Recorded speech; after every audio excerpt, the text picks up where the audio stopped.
and say a prayer. So placing my hands on my heart, taking that breath of love and gratitude. So grateful to be here together as a tour more gathered in the name and the nature of love. Grateful for our willingness to shine away any and all blocks to love. Grateful for the beautiful love and support that is shared and given in this community. Grateful for Deborah's willingness to allow us to hold space for her and her honoring us with sharing what she's going through, and just knowing that we are claiming it for her good, even if she is unable to do that in this moment. So we are grateful for our mighty companions, our earthly and heavenly helpers. We ask that they surround and support us. They support the technology that we get to use to come together. They inspire and bless us and heal us during this conversation. Blessing Deborah, blessing her friend, blessing all who are here, all who may listen later, and all those in our lives that we touch. We're grateful and thankful to have open hearts and open minds to receive the all good of God. And we're grateful to share that and the love that we are with Mother Earth and all her beings, because we are one. In grace and gratitude, we let it be. And so it is. Amen.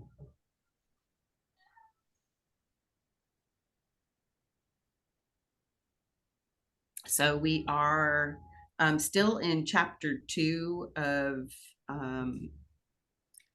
the complete and annotated version of A Course in Miracles, the real meaning of possession, and the right defense and release from fear.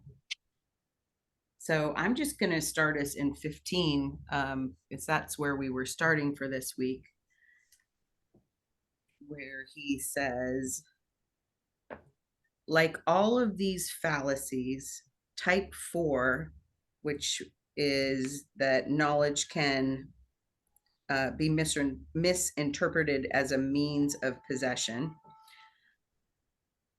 Type 4 contains a denial mechanism which swings into operation as the fear increases, thus canceling out the error temporarily, but seriously impairing efficiency. For example, one person might claim she cannot read, while another might claim he cannot speak. And 16, note that depression is a real risk here, for a child of God should never reduce his efficiency in any way. The depression comes from a peculiar pseudo solution, which reads, a child of God is efficient. I am not efficient, and therefore I am not a child of God. This leads to neurotic resignation, or what I would call apathy. And this is a state which merely increases the depression. And having experienced depression for many years, and occasionally still, I can so relate to that. And what came to me after I read that is, I can lack nothing. I am always enough in the eyes of God. Inefficiency is a lie, a belief used to affirm separation. And it's not true. It's not true. It's just used to affirm the separation, lack, and limitation. So there is not a single thing that I can do or not do that will lessen God's love for me, because it's not about who I am. It's about whose I am and what God is. So that's where I'm starting us off. Anybody else like to share on that, or something else that they got from our reading?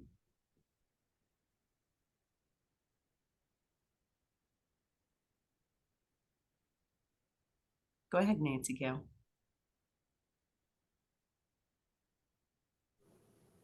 Hi, good morning. Morning. what I went to bed with last night was the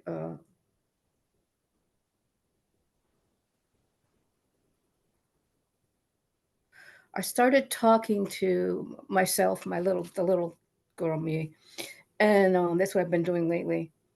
Um, um, Telling her the truth. And I was I forget what I was where I was reading, but anyways, all this goes together. And I said, "Oh, just what the lesson was? Oh, the review lesson. Something about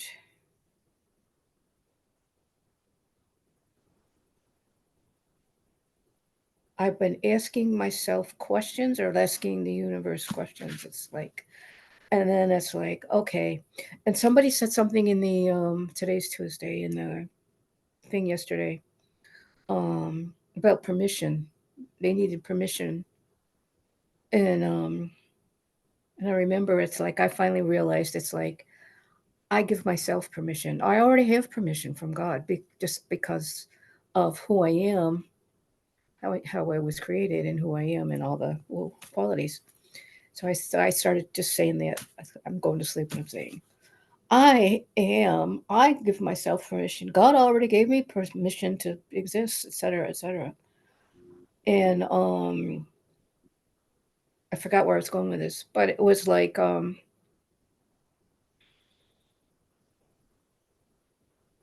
just telling myself the truth of who I am,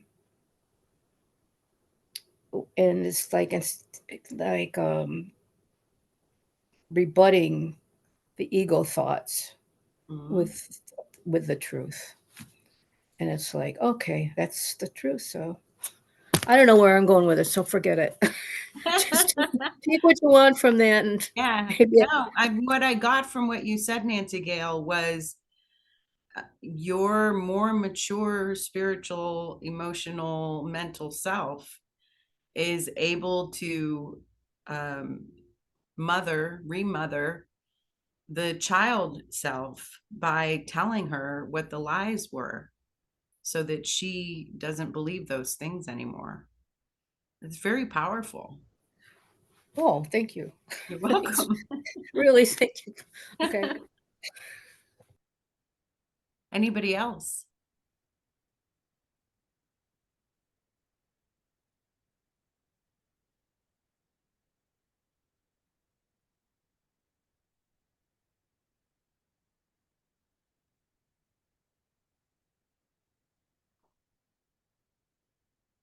Well, I can share again. So I also highlighted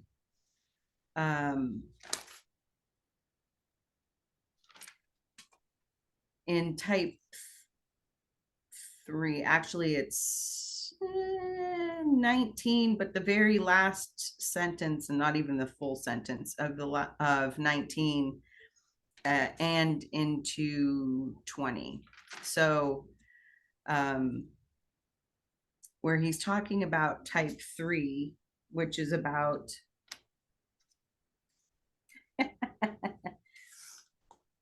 going back and forth. Type 3 is the desire for spirit possession.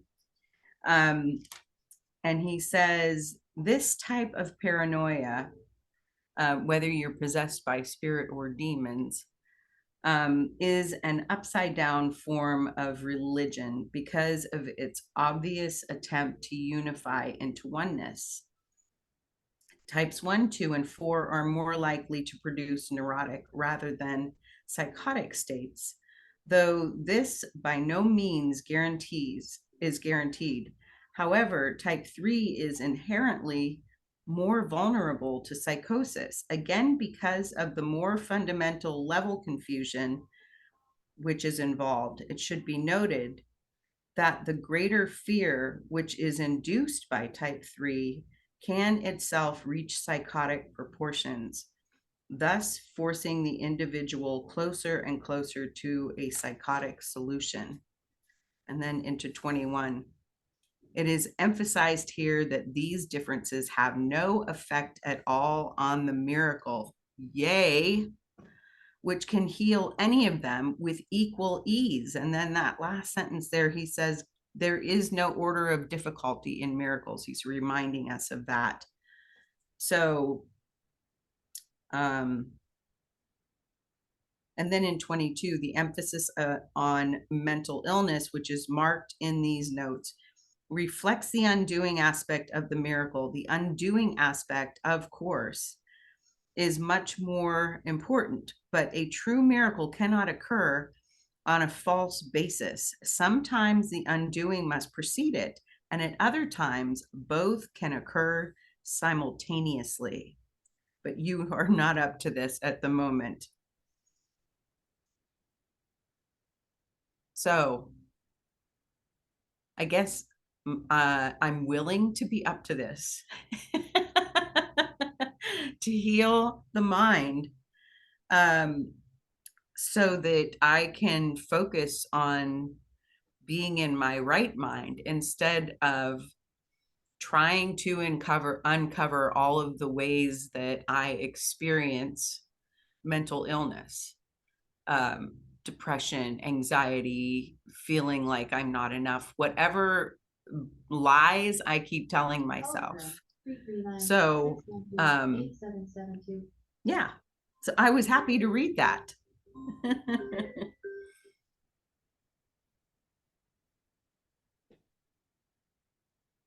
Anybody have anything to say about that? Or Can I just, oh, sorry. Go ahead, Carla. Yeah, it's all right. Grace. Oh, okay. Very briefly then, don't forget this was written back in the 70s, maybe, was it? So, but since then we've had the Costa study and our amazing teachers. So I reckon we are up to it by now. I love that. Thank you, Grace. We've been doing this long enough, folks. 5+ years of studying each week. Yeah, we're up to it. Thank you for that reminder. Carla, go ahead. Okay, so it's kind of noisy. Right next door, they're going construction. I have window closed, but that's all I can do. So I was busy last week, and so I didn't read the whatever 1 through 4 is. And by the time I got to it, it was like after 8 o'clock, and there's no way I could really read it and that and everything that was supposed to read and just really receive it. So so I'm going to share on something else. This is that it's really our life. This is, I'm going to read from the introduction. This is the Course in Miracles. And I think this life is a Course in Miracles. It is a required course. Only the time you take it is voluntary. Free will does not mean that you can establish the curriculum. It means only that you can elect what you want to take at any given time. And so, now read on. At the blue part, it says, in the course's teaching, we cannot be taught the meaning of, and I'm going to introduce my own word, because everything is one, is truth. The meaning of truth, because as long as we are learning, we're in a state of perception. And in this state, we cannot know what truth really means, what truth really is. And so I'll just share. I hadn't even read, I didn't know what we're going to read, the real meaning of possession. I didn't know. All I know is this is what came out of me. This poem. Truth is and will ever be, no matter how it is thought to be intended or thought to be utilized, it is truth. Interpretation is illusory thinking. Truth is Truth cannot be owned or stolen. If we think we are using truth, say using truth to help someone else, we are wrong. Oop, mistaken. Truth is never used. Truth is and can only be shared. It can only be utilized for us, for self, by God, for God, as God.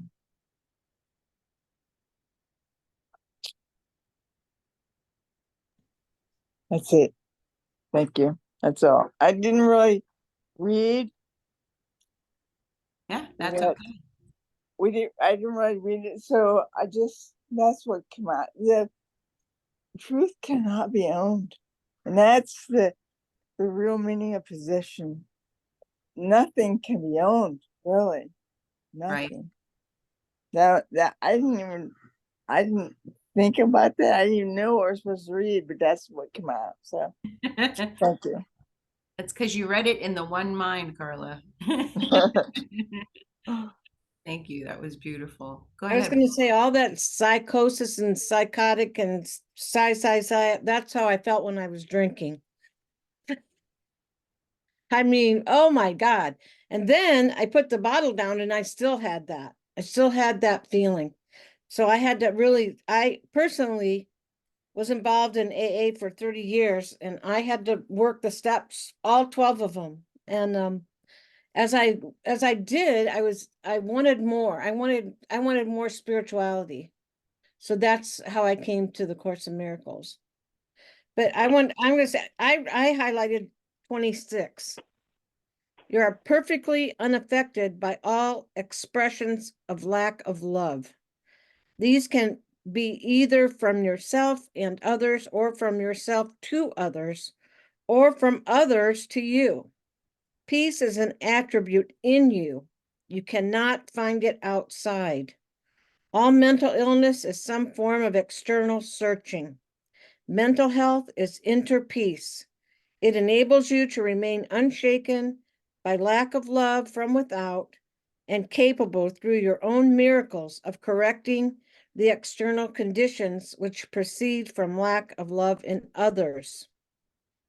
And that to me is the miracle. When I stop looking at others, like Deborah was saying, that whether that her friend talks to her or not, it's just so hard. But when we start looking for that love within us, that we're always that love that can never go away. We're created with it.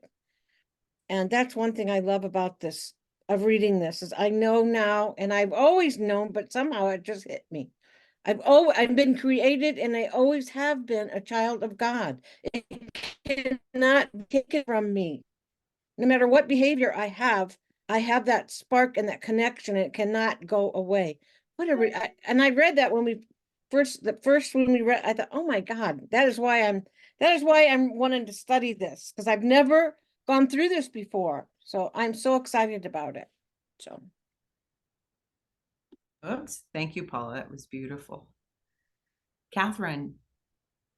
Yeah, Paula, I went to that same section because I was reading the earlier stuff, and I'm going, God, I'm not getting this. And I'm in a group. I study with a group, the Miracles, and there are some people in there that are struggling with depression, and I had to sit in there, and I'm going, I don't get this. Why are they? The why comes up. Because I wasn't getting that. I knew something wasn't okay within them. And that, but I was sitting there thinking, how would I respond to somebody who was in that spot? And that's what kind of got me. I knew something was off, and I offered to this person that I would be happy to have a conversation just to see if I could get this person to say more about that, what is happening, because it felt like there was a lot of judging about out there.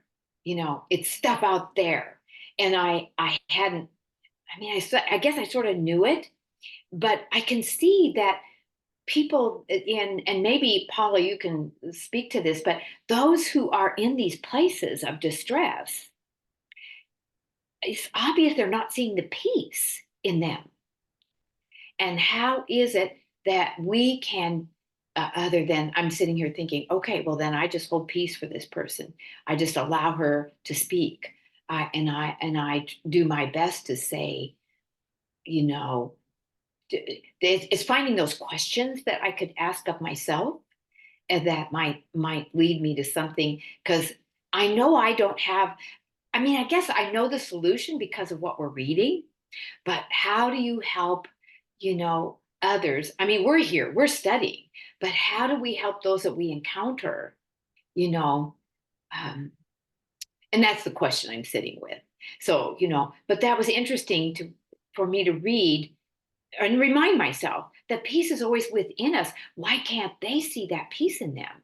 They want to point the finger out there. And I love the one about, three fingers are coming back at you when you're pointing out here. But somebody who's in that spot and on the other side, they just want to go this to you. So it's like, I don't think that's the right thing to say. Anyway, any insight on that others have, I take it. Paula, do you have anything?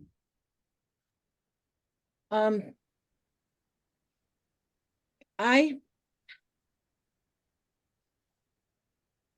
I'm in the situation and because I've been there, to blame and take responsibility for myself meant that I really had to make some drastic changes. It was safe for me to point out there. It was safer, because to go inside and excavate that pain and that hurt, I felt I was going to die. To feel anything would mean I was going to die. So when I just try to listen to people and just remember where I come from, and just give them love. And I don't say, oh, well, if you read the Course in Miracles, this isn't real. This is a dream.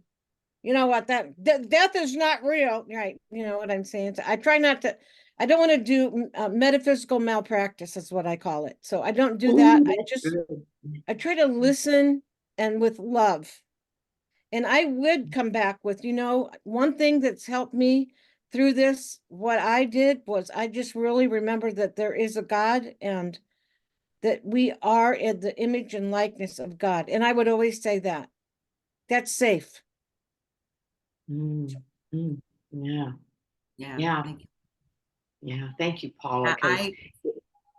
Go ahead, Catherine. Well, I was just going to say, because that's a conundrum, when you're in that situation, because I know listening is probably the best. Yeah. Because they're expressing, they might not be ready to hear what they could do about this. Yeah.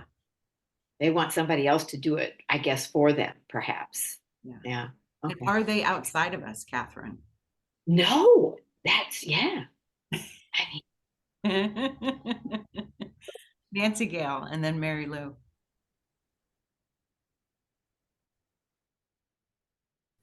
If Mary Lou wants to go first, I'll wait. I'm fine. I was just going to say, Catherine, that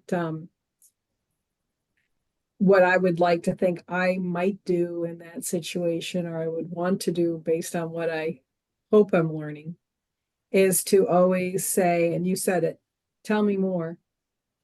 Tell me more about that. Because we don't know.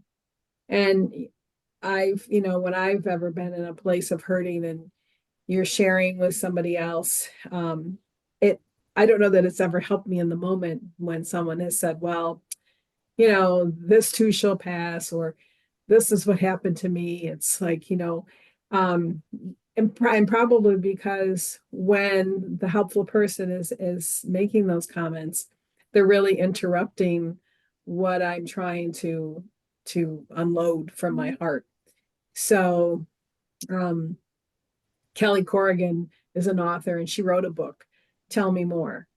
And I just thought that it was simple, fun truth about what we probably all want when we're sharing with with someone else is for someone to be deeply listening and saying, tell me more. That's my share. Thank you. Oh, that is perfect. I'm glad you went first, because that's basically when I did that chaplaincy thing. We were told by the pastor. He was saying, the prayer pastor, all you have to do is listen. That's your job. Listen. And what I'm hearing was, it's like, all of my life, what did I want? I wanted someone to listen to me. That's all I ever needed. And exactly what you said, Mary Lou, is perfect. And then I remember Hugh Lin. What did he do? He didn't discuss anything with anybody. He would listen or whatever. He went within. He just listened. He was present to the person, whether he was physically present or remotely. That's because we're all one. We're all in that, and we bring whatever energy, our piece of that energy, to add to the whole. So if our energy, there's the one, and supposedly, so we all think we each have a piece of that, or we're in a part of that, and whatever. So I'm just trying to say, okay, my part here of that whole, I can be the negative energy, or I can be the positive energy. I'm working this out as I speak, but the whole thing. And so what Mary Lou just said it perfectly. That's all, and anybody, and that's what I did when the chaplaincy thing. That's all I ever did. I didn't go in. That's what when I went, like a level playing ground, so to speak. I mean, I could have looked at their charts and done all that. I never did that. I just went on level. It's like, I know what they want to tell me. That's it. And I'm not here. I'm just here to listen. And then I realized, it's like, what did they say? Whatever you want, peace, or whatever you want, love, or something, give it. You give what you want.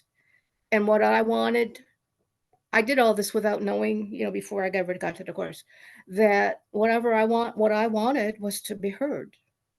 And that's when you walk in a room and somebody's been poked and prodded and all that stuff. And then they're left there with their reactions.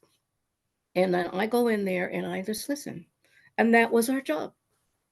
And it's, I mean, it's seriously, I had, there was two guys in this, they were like veterans of, like, in the Air Force or something like that. And that's what I did. There were two of them. They were like, and after, like, they said, don't tell our pastors this, but you were much more helpful than they were. Because all I did was listen. That's all they wanted, was to be heard. That's all I wanted, was somebody to hear me say, ouch, So, and this is where, without being told, like I tried after my mom died, I went to my cousin's house and tried to talk, about my father, I wanted her to just listen, because my mom had said, when she was at college, she studied psychology and all that. I said, oh, good, Holly's, good, great, she'll understand. First thing I started talking, she said, oh, just get over it. I walked out. I said, no, Holly, that was the second time I tried to connect with her that way and have somebody in my feelings. But that was it. Yeah. And that's what last night I was saying, that's all you ever needed, was somebody to, well, here I am, I can hear you. I don't need to be told anything. Just listen, just hear me. I'm done. Yeah. Thank you, Nancy Gail. Grace.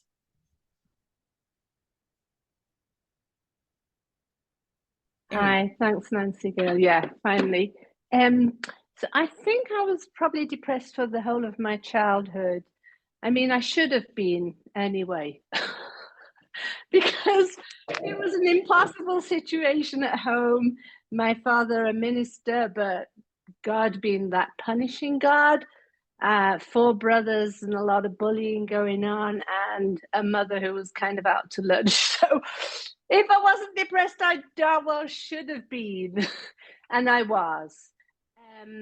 And so it makes no difference whether you're a child or an adult, you're caught in it. And I even understood then that things around me were very wrong and not how they were supposed to be. And I knew that God was in this picture, and that he was there for me, because I was very unprotected at home. But I noticed that God did protect me so many times where my parents didn't. And I had a friend living across the road. My parents didn't approve of her. Well, they didn't approve of me having any friends. I was supposed to stay home and work the house. But anyway, her mum was such a darling.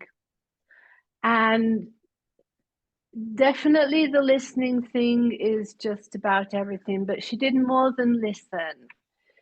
She took an interest in me. She was interested in me, and she asked me about things that were happening, things that weren't happening. When I said something, she asked me questions about that and made me talk about it a bit more. So it's also very helpful when somebody helps you to delve in, tell me more is grace, and I've heard of that, and that's the whole idea for sure. But to question somebody in a loving way and say, well, did this happen? Did that happen? Did you feel this? What would you, to take a real interest in somebody, that's what one of the angels that was in my life as a child, when everything else was so wrong. From that perspective, of course, from my perspective now, I look at it a bit differently, but going through it did feel so wrong.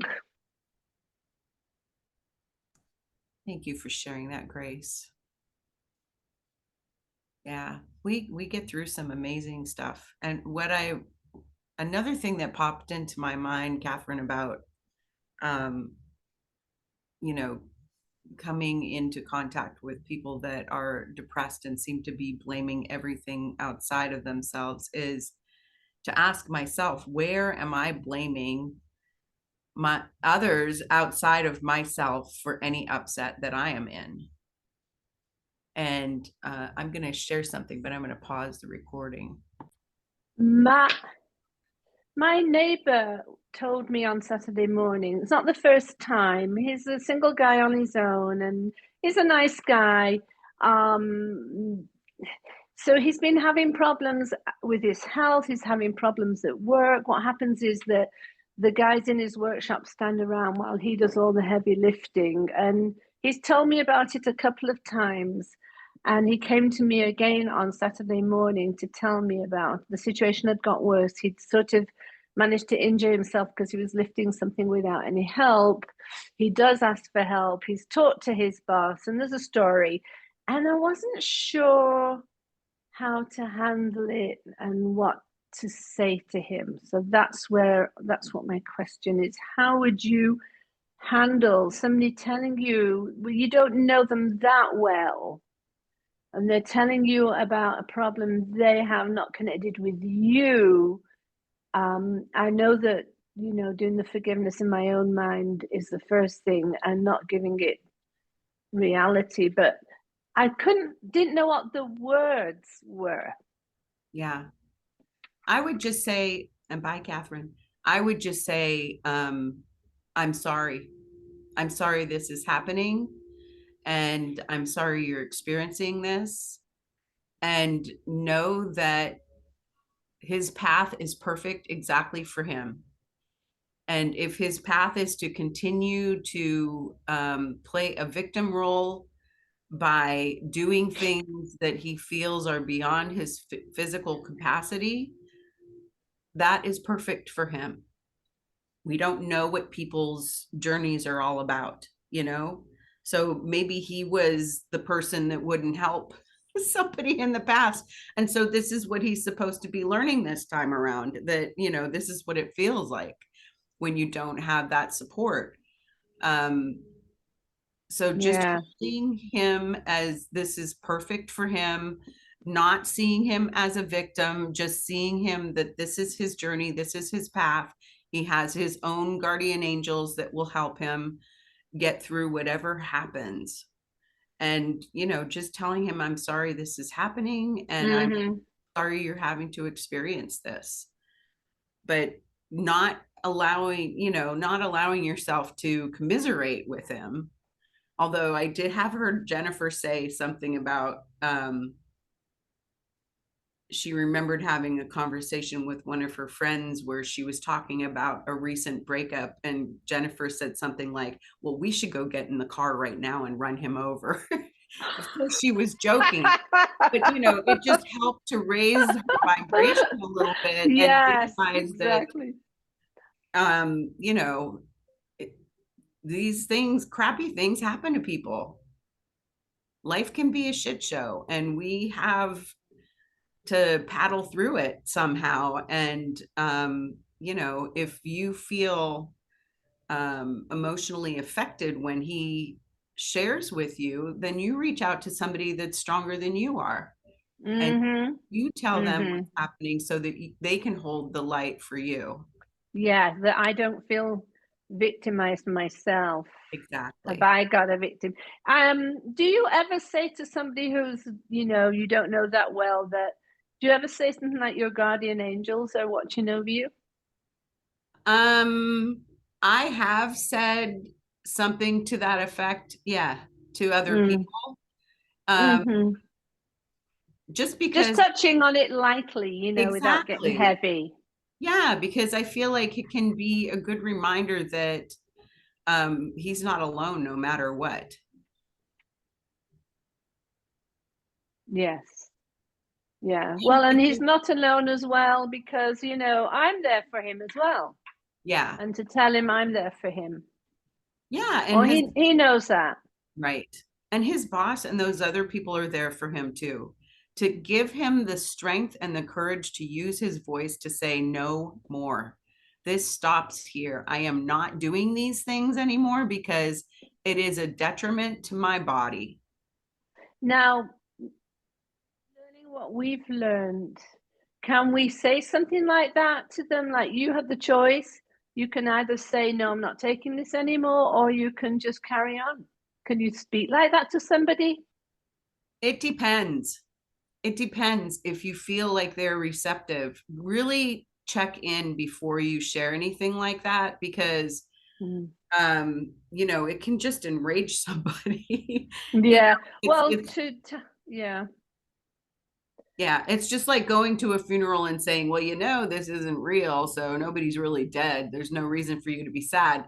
Like, we're not it's not that it's not that exactly, you know, way out, but it's kind of buying in, I guess, at some level. And I have to tout my own horn and say I didn't do very well on Saturday morning with him. Yeah, it happened. But I learned what not to do. Yeah. It happens. Yeah. I want to say it's really challenging to stay in peace and accept that every soul that is in a body, that's what everybody is, a soul in the body, is that they're choosing somehow their own path of learning, growth, or whatever you want to call it. And that to stay in peace, wow, you see people doing the most challenging things and things that seem to affect you, because the truth is only the body can be affected. Only the personality self can be affected. The true self, the soul, the one who's created by God, cannot be affected. But how do you tell someone that when they're feeling it, when they're experiencing it, when they're going through it? But all you can do really is love them. And I think what I was going to say, I was going to share this, and then everybody's talking, but which is fine, that I'm really grateful for this venue to share and to hear people, mostly to hear people's shares, because we're all our brothers and sisters are our salvation. And I hear every time, many times, stuff that is valuable to hear. And you're all my teachers. And so, I don't know, I just want to say thank you. That's Yeah. all. Thank you, Carla. We're Yeah, so thank you, everybody, and Carla. Yeah. Grace, I just had another thought too. Maybe Mm. having a conversation in your mind from your higher self to his higher self. What exactly would you like to say to him to help you up? And what would you like him to, how would you like him to respond? But saying it just in your mind from your higher self to his higher self can be a powerful exercise. I've done it Yeah. myself. Jennifer has suggested it for me on a couple different occasions when I've had challenges that I had no control over. Yeah, thanks. Yeah. Yeah, Now she the told me that one time too with my Yeah. mom. the story, you know. Again, okay. So next week we're going to start in the cause of separation on page 63 in my book, and I'm just looking to see how long that is. It looks like there are 18 paragraphs, so we can see if we can get through the whole thing, but if we don't, that's okay, you know, because this stuff just brings up all the stuff. And, you know, it feels like ick, but it's really, it's good for us. And we know that. And we're here to take full radical responsibility for all of it. So I'm going to try and quickly read the insights from Pathways of Light for today's lesson, which is 86, a review of only God's plan for salvation will work, and holding grievances is an attack on God's plan for salvation. These lessons about grievances are, for me, lessons about patience. When the ego latches on to a grievance, it's like a dog with a bone. I watch the grievance come up again and again, and I know that's not who I am. And through patience and following guidance, eventually I walk through the cloud and back into the sunlight. If I perceive a friend appearing to become distant, this calls for salvation, not grievance attack. In truth, we are joined in love, and there is no distance between us. I could only perceive distance if I perceived separation. If I am looking for some behavior or some signal in form to indicate friendship, I am forgetting the true friend that we share and are together. Bodies being together in the same room or talking on the phone or writing letters does not make joining, period. If I look to those forms for indication or of connection, I have forgotten what truly joins us. I am looking for unity where unity cannot be found. This perception of distance I take to the Holy Spirit as he shines his light on it. The form fades away, and I see the light we share. I feel the love that we are. It extends from me to my friend, and from my friend to me. For love is always extending itself. My heart overflows with joy and gratitude. There is no separation. There is no lack. There is only the sheer joy of remembering the love we share in God. Love song sings in my heart, and I remember we are one. Together, we are God's Son. We are one light. There is no distance between us. No longer do I seek for empty symbols in place of the fullness of love that we share and are. Grievances have disappeared, and only the joy of unity remains, and I thank God. If I have a problem, or if I think I have a grievance, The only way out of this grievance or problem is to return to love. I must be willing to open to my true self for the answer, not my projections of a world outside me. As I am willing to quiet my mind and open up to the truth of my reality and everyone's reality, I receive a change of mind that truly works. When I receive this change of mind, I recognize the love behind all perceived forms of separation. As I am willing to focus on the love, the changeless truth, I see that there is nothing to do to change something in the outside world. It has all been in my mind. As I am willing to open to the truth, I see what is really eternally true. What a body does or says becomes meaningless. What I receive from the one Christ mind becomes all that is meaningful. The problem or the grievance disappears. It was only in my mind, and I let it go because it doesn't mean anything. It was just a false idea I carried for a while. Only God's plan for salvation will work. It is only as I am willing to open to God's love that I receive the real answer to every problem, every grievance that appears as outside my mind. This process of going to God with every grievance really does work every time. My misperceptions of a world outside will never bring me peace, will never bring me happiness. My expectations of any behavior from anyone in the outside world means nothing. It is just a silly idea. And the only thing to do in God's plan is to let go of that silly idea. Let it go. It's nothing. Remembering the truth about everything and everyone brings me happiness. That's the only thing that will bring me happiness. Only God's plan for salvation will work. All real power lies in God's universal love. Holding a grievance is a denial of the power of love, of the power of my one self. The power of love is always there in my mind, waiting for my return, waiting for my acceptance. Today, I choose to accept the power of love. Today's lesson has been a wonderful help to me. I started by just listing all of the ways I attempt to save myself and forgiving each one before going on to the next. I thought it might help to just get them out there and look at them. And yes, it did help. Then all through the day, as I went back to some of those false saviors, I would use one of the forms of help suggestions in the lesson and would bring myself back to sanity. I feel so good.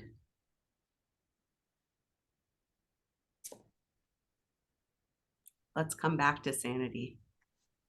Beautiful. Thank you, everybody. Thank you, everybody.